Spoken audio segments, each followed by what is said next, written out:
Halo, selamat pagi sahabat-sahabat Kristus. Hari ini kita telah memasuki bulan Februari, bulan yang baru di tahun 2022 ini. Kiranya pada saat ini kita memohon kepada Tuhan agar Tuhan menemani, melindungi, memberkati kita. Karena pada bulan Januari yang lalu kita juga disertai Tuhan.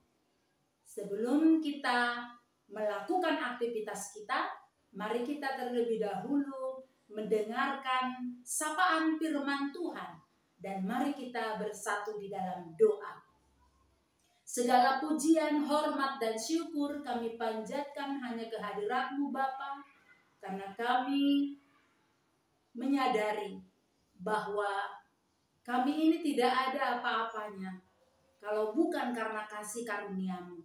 Sertai kami hari ini yang akan melakukan aktivitas kami.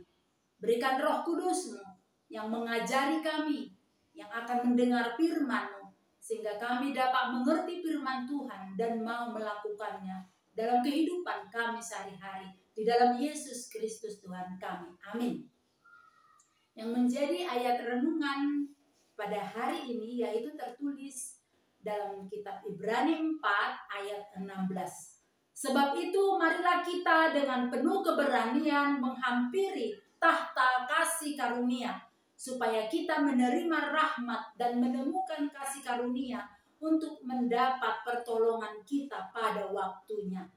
Dalam bahasa Batak, atau marhirasni roha mahita madapoton habangsa parasiasian asa tajalo talut niroha jala asa dapot asini roha hita bahan pangrupion ditiki halehetanna. Demikian firman Tuhan. Di dunia ini banyak akses yang terlarang. Kita sering melihat tanda dilarang masuk di beberapa ruangan yang ada di sekolah atau di bank atau di kantor pemerintahan dan lain-lainnya. Hanya orang-orang tertentu yang memenuhi kriteria yang mungkin dapat masuk ke ruangan-ruangan tertentu tersebut. Dalam perjanjian lama, akses kepada Allah begitu terbatas. Sebelum Allah turun ke Gunung Sinai dalam awan dan api untuk memberikan ke-10 perintah Allah kepada bangsa Israel melalui Musa, Ia berkata kepada Musa, "Jagalah baik-baik, jangan kamu mendaki gunung itu atau kena pada kakinya. Sebab siapapun yang kena kepada gunung itu, pastilah ia dihukum mati."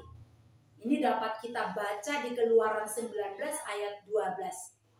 Lalu ketika bangsa Israel atau orang Yahudi menyembah di bait Allah, hanya imam besar yang dapat masuk ke ruang Maha Kudus atau ke tempat yang menyatakan kehadiran Allah. Itu pun hanya sekali setahun. Allah mengajarkan kepada umatnya bahwa orang berdosa tidak dapat mendekati kekudusan Allah dengan kekuatannya sendiri. Itulah sebabnya Yesus datang ke dunia ini. Ketika Tuhan Yesus mati di kayu salib, tabir bait Allah atau tirai yang memisahkan ruang kudus dan ruang maha kudus terbelah 2 seketika. Akses kepada Allah tidak lagi menyebabkan ketakutan dan kematian. Ya, Allah tetap kudus dan memiliki standar yang sama seperti dalam perjanjian lama. Dan ya, kita dapat memuja dan menyembah Dia. Tetapi itu semua karena Allah telah mengaruniakan anaknya yang tunggal bagi kita. Sehingga kita memiliki keyakinan bahwa Allah ingin dekat dengan kita. Iman dalam Kristus memungkinkan kita memiliki hubungan yang personel dengan Allah Sang Pencipta. Dosa kita telah dihapuskannya selamanya. Tidak ada lagi alasan untuk takut. Itu sebabnya nats ini menguatkan kita untuk dengan penuh keberanian menghampiri tahta kasih karunia. Bagaimana kita mendekat kepada Allah? Mudah saja. Itu dengan berdoa, membaca firman Tuhan setiap hari, dan menyembah Dia. Kita dapat menyembah Allah dengan bebas, berbicara dengan jujur kepadanya, dan meminta pertolongan kepada Tuhan. Kita memperoleh akses kepada Allah melalui Tuhan Yesus.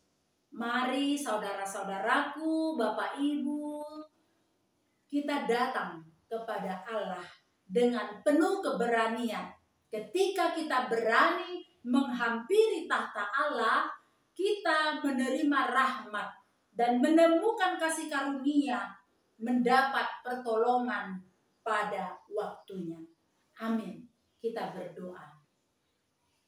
Tuhan, Engkau sungguh baik karena Engkau mengajari kami agar kami selalu datang kepadamu, mendekat kepadamu di dalam doa, di dalam kami membaca firman-Mu, dan kami mau memuji menyembah Tuhan setiap saat. Ajarkan kami Tuhan untuk selalu melakukan yang Tuhan ingini. Sertai kami hari ini, ampunilah dosa-dosa kami oleh darah-Mu ya Yesus. Amin. Shalom.